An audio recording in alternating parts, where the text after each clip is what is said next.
Este é o podcast Porta Estreita, episódio número 7, gravado em 30 de julho de 2026. Tudo para a glória de Deus. Olá, que alegria ter você aqui comigo em mais um episódio do Porta Estreita. Eu sou o pastor Alberto Júnior e a nossa conversa de hoje, ela mexe diretamente com as engrenagens do nosso dia a dia. E eu quero convidar você neste momento para fazermos juntos uma oração ao nosso bom Deus. Oremos. Querido Deus, amado Pai que habitas nos céus, muito obrigado por teu cuidado, por tua proteção. E agora, de modo muito especial, pedimos a tua presença conosco ao conversarmos um pouquinho a respeito do conteúdo que estudamos durante toda a semana da lição da Escola Sabatina. Que o teu Santo e amado Espírito ilumine a nossa mente e que possamos aprender mais de Ti. É o que nós te pedimos em nome de Jesus. Amém. Você já parou para pensar naquelas placas de sinalização em trilhas de montanha? Então imagine só um grupo de trilheiros, começando uma subida desafiadora. A vista lá de cima é prometida como algo deslumbrante. Mas logo no começo do caminho, existe uma placa bem grande dizendo assim, olha: cuidado, penhascos perigosos à frente. Muitos já caíram aqui, mantenha-se no caminho demarcado. Alguns trilheiros levam o aviso a sério e não se aproximam da borda. Outros, querendo aquela selfie, perfeita, ou a adrenalina de olhar para o abismo, eles ignoram o sinal e chegam perigosamente perto do precipício. E ainda tem um terceiro grupo, que insiste que tem o direito de explorar o que quiser.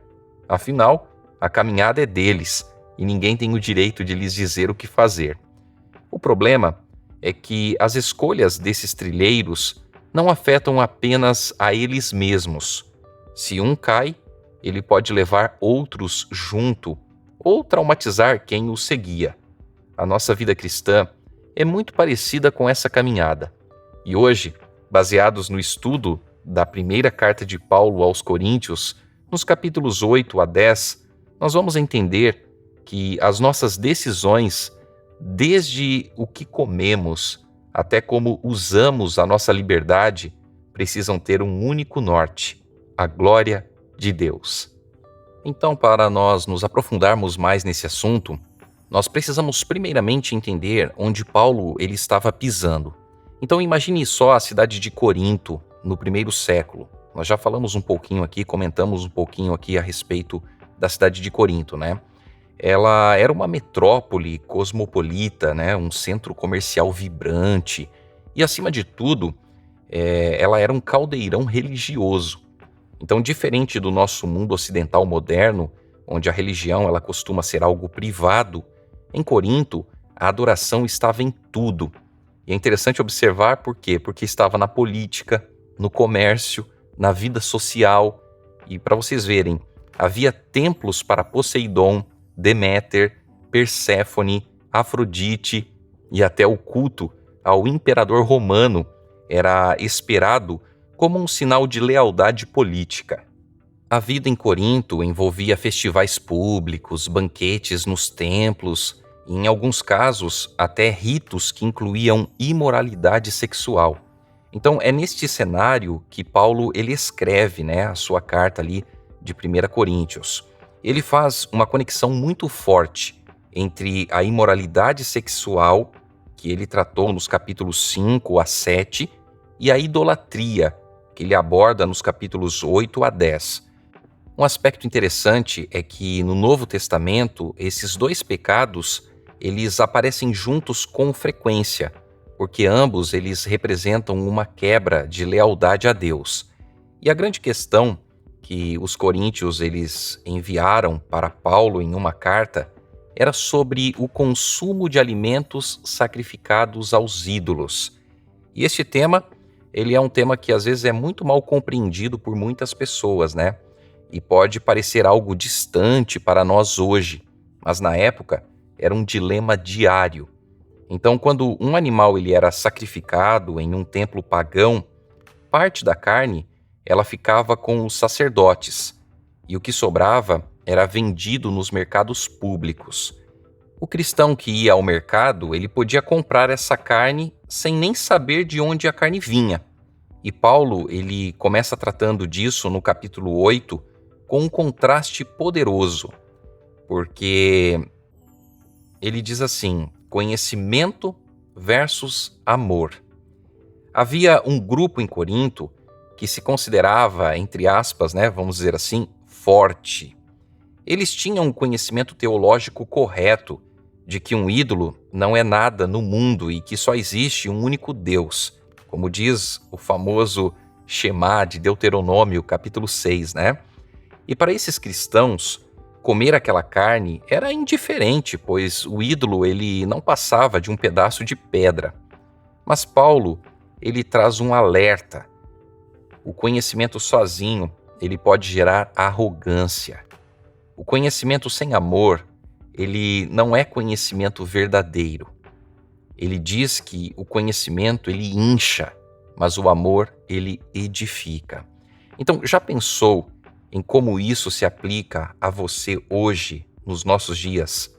Às vezes, você tem razão em um argumento teológico ou em uma decisão sobre sua liberdade cristã, mas a forma como você exerce esse direito pode ferir um irmão mais fraco na fé, aquele que ainda luta com superstições ou que veio de um passado onde certas práticas eram ligadas ao pecado. Paulo diz que se o nosso uso do conhecimento provoca divisão ou faz o outro tropeçar, nós estamos pecando contra Cristo. O amor, ele deve ser sempre o filtro do nosso conhecimento. Se você sabe muito da Bíblia, louvado seja Deus, mas não usa esse saber para acolher e proteger a fé do seu próximo, você ainda não entendeu o básico do Evangelho. Quantas pessoas, elas se vangloriam, por ter um conhecimento da Bíblia, por conhecer as doutrinas, mas muitas dessas pessoas, elas não se preocupam com a fé do próximo. Às vezes estão na igreja, mas estão criticando as pessoas, estão, de alguma forma, se sentindo mais santas, mais, vamos dizer assim, preparadas para estar na igreja. E nós precisamos compreender que o conhecimento que nós temos da palavra de Deus é um conhecimento que deve ser para testemunhar a favor de Deus e não contra Deus. Então, o verdadeiro conhecimento, ele surge quando nós amamos a Deus e somos conhecidos por Deus. Paulo estava lidando com esses dois grupos de pessoas.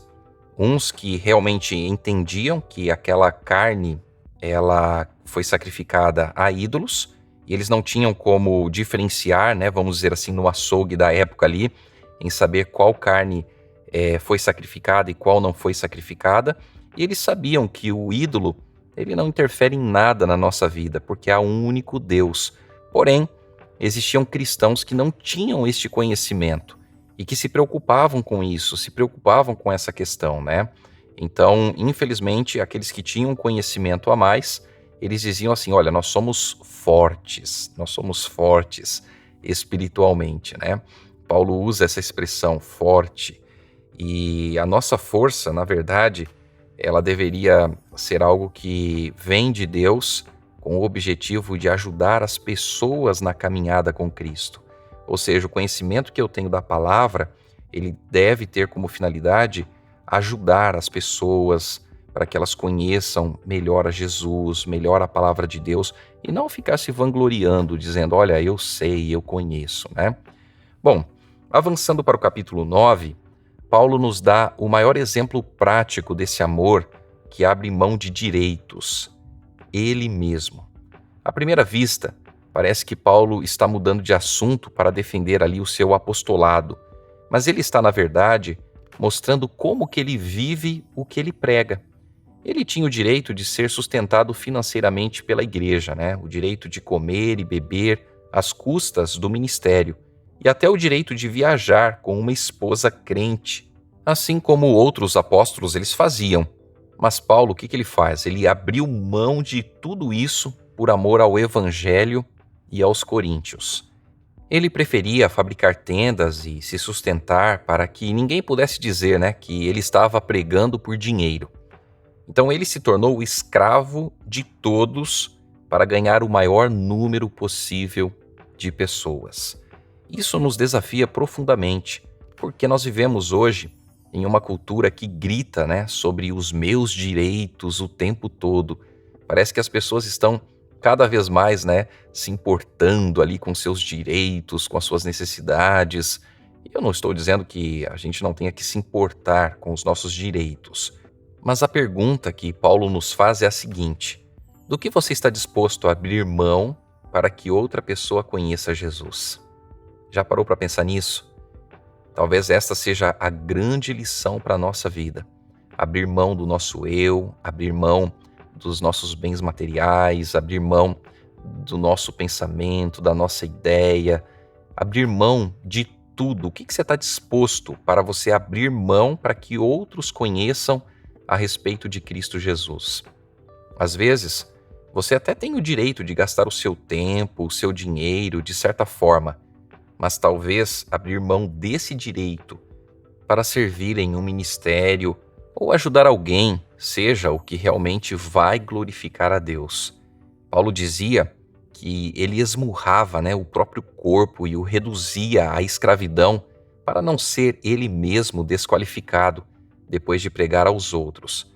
Paulo tinha Cristo como seu modelo supremo de abnegação.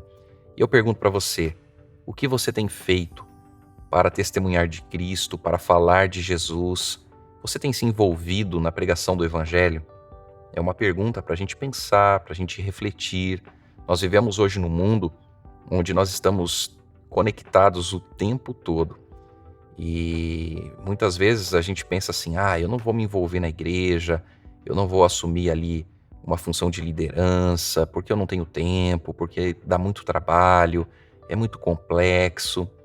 Quando na verdade nós deveríamos nos abnegar, deveríamos colocar Deus em primeiro lugar, as pessoas em primeiro lugar e entender que precisamos servir a Deus com o coração aberto, com o coração totalmente entregue nas mãos do Senhor. E para que ninguém se sentisse seguro demais, ou arrogante com a espiritualidade de Paulo, ele nos leva a olhar para o passado de Israel no capítulo 10. Ele lembra que os israelitas no deserto, eles tiveram privilégios incríveis. Eles foram guiados pela nuvem, passaram pelo mar, e o que Paulo chama, de um tipo de batismo. E eles comeram do maná e beberam da água da rocha. E Paulo, ele faz uma revelação fascinante. Aquela rocha espiritual que os acompanhava era o próprio Cristo. Ou seja, eles tinham a presença de Jesus com eles, assim como nós temos hoje na ceia do Senhor. No entanto, apesar de tantos privilégios, Deus não se agradou da maioria deles. Eles caíram na idolatria, na imoralidade sexual, tentaram a Deus e murmuraram, O tempo todo eles estavam murmurando. E qual foi o resultado?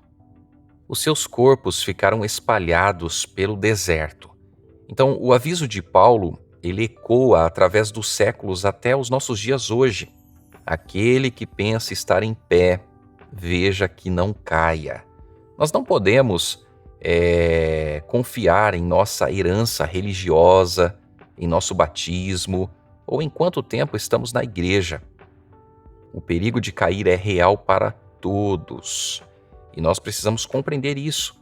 Precisamos compreender que nós temos que ter um relacionamento intenso, um relacionamento verdadeiro com Deus todos os dias. Você precisa buscar a Deus constantemente. Por quê? Porque nós estamos dentro de um grande conflito entre as forças do bem e as forças do mal. Então a nossa vida deve ser uma vida para glorificar o nome de Deus. E há também uma nota de esperança maravilhosa na primeira carta aos Coríntios, no capítulo 10, no versículo 13, que você provavelmente já conhece. Deus é fiel e não permitirá que sejamos tentados, além do que nós podemos suportar.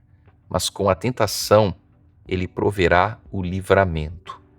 Você consegue entender isso? Muitas vezes nós caímos porque não procuramos a saída que Deus já colocou ali. A história de Israel, ela serve como um espelho para nós. Não para nós repetirmos os mesmos erros que eles cometeram, né? As coisas más que eles cometeram, mas é justamente para entendermos que nós podemos cair nos erros e nas mesmas falhas que eles caíram. Então eles tinham ali a Deus, eles tinham ali o privilégio, né, de ser escolhidos por Deus, mas eles erraram. Por quê? Porque eles não se voltaram a Deus, eles se distanciaram de Deus. Então Paulo, ele retoma a questão da idolatria de forma mais incisiva. Ele explica que, embora o ídolo em si ele não seja nada, existe uma realidade espiritual por trás dele. Então, participar de um banquete em um templo pagão não é apenas comer carne, mas é entrar em comunhão com demônios. Então, você não pode beber o cálice do Senhor e o cálice dos demônios. Não se pode servir a dois senhores. Então, veja, a pessoa ia comprar a carne no açougue da época e a pessoa não tinha como diferenciar qual carne era ou não sacrificada a ídolo.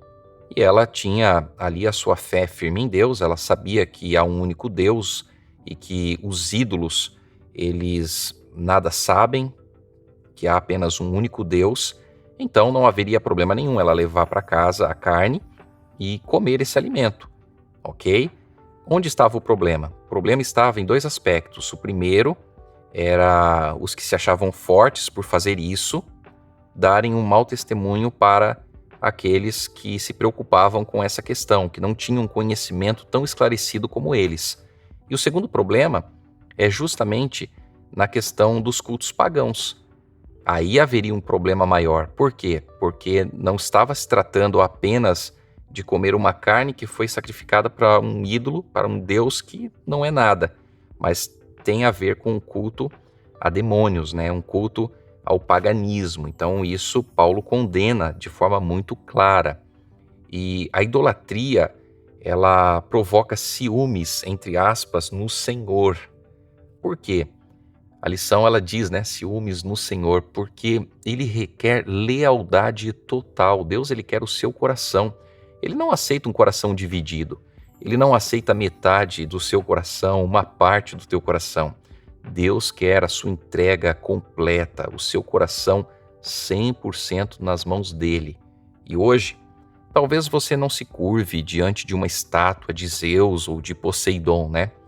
Mas o que ocupa o lugar de Deus no seu coração? Quais são as prioridades que você tem colocado na sua vida? Qual é o tempo que você passa com as coisas de Deus? Será que você tem se colocado nas mãos do Senhor? Será que você tem escolhido a Deus como o seu único Senhor e Salvador pessoal? É uma pergunta para a gente pensar, porque às vezes a gente não adora ídolos, a gente não coloca, né, ali uma estátua de ídolo para adorar, mas nós estamos colocando às vezes alguém da nossa família como um ídolo, um cônjuge, um filho, uma filha. Às vezes estamos colocando os bens materiais que temos, às vezes colocamos o nosso tempo como nosso ídolo, e por aí vai. Ellen White, em seus escritos, ela nos lembra que a idolatria, ela pode assumir formas sutis, como o egocentrismo, o amor às comodidades, a condescendência com o apetite ou as paixões carnais. Então, qualquer coisa que usurpe a glória que pertence somente a Deus, ela vai se tornar um ídolo na tua vida. Pode ser até a sua carreira profissional, a sua imagem nas redes sociais, ou até mesmo um hobby que consome todo o seu tempo e a sua devoção. E como vencer a idolatria, né? Para vencer a idolatria, Paulo nos aponta o caminho de Jesus em Marcos 12. Amar a Deus acima de todas as coisas e ao próximo como a si mesmo. Esse, nós poderíamos dizer que é o anticorpo contra o pecado. E no capítulo 10, nos versículos 20, 13 e 24, ele estabelece uma regra de ouro para a nossa liberdade. Todas as coisas, elas são lícitas, mas nem todas convêm.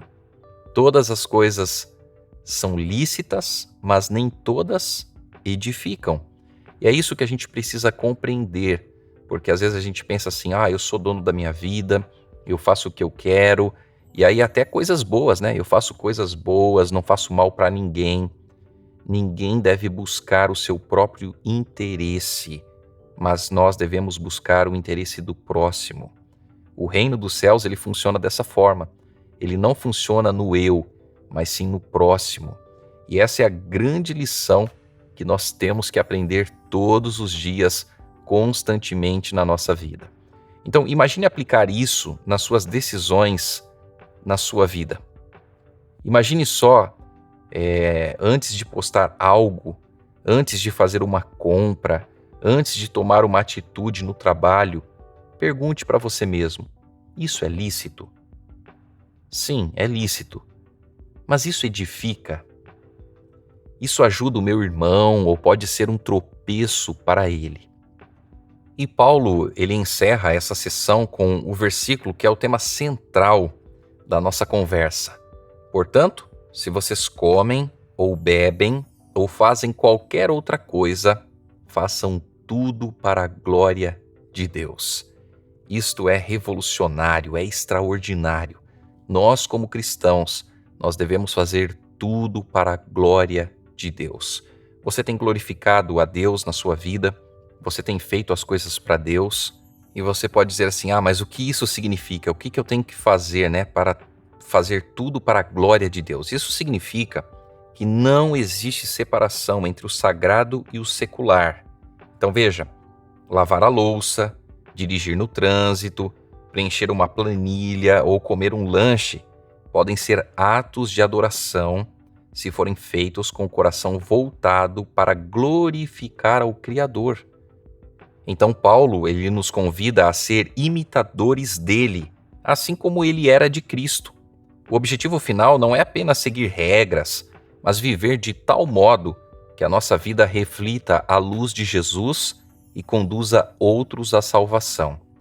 Então, como nós vimos, o cristão maduro é aquele que sabe equilibrar a sua liberdade pessoal com sua responsabilidade para com os outros. Às vezes, o nosso comportamento pode inibir o crescimento de um cristão imaturo. Já parou para pensar nisso? E por isso, o amor ele precisa ser o guia do uso do nosso conhecimento. Se percebermos que certas coisas que parecem perfeitamente corretas para nós, elas vão atrapalhar o avanço da obra de Deus ou fechar a mente de alguém para a verdade, nós devemos evitá-las por amor.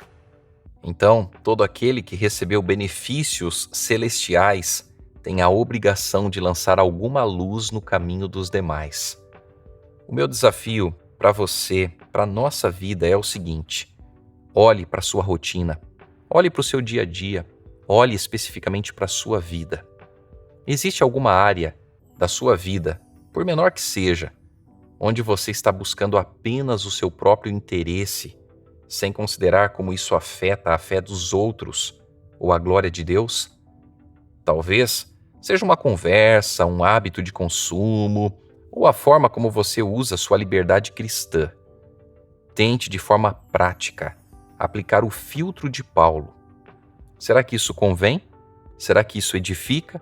Será que isso glorifica a Deus? Lembre-se, você não está sozinho nessa caminhada. Deus, em sua fidelidade, Ele proveu livramento em cada tentação e nos dá o seu Espírito para que nós possamos viver essa vida de abnegação e amor. Não tenha medo de renunciar à idolatria do eu. Ao fazermos isso, encontramos a verdadeira liberdade que só existe em Cristo.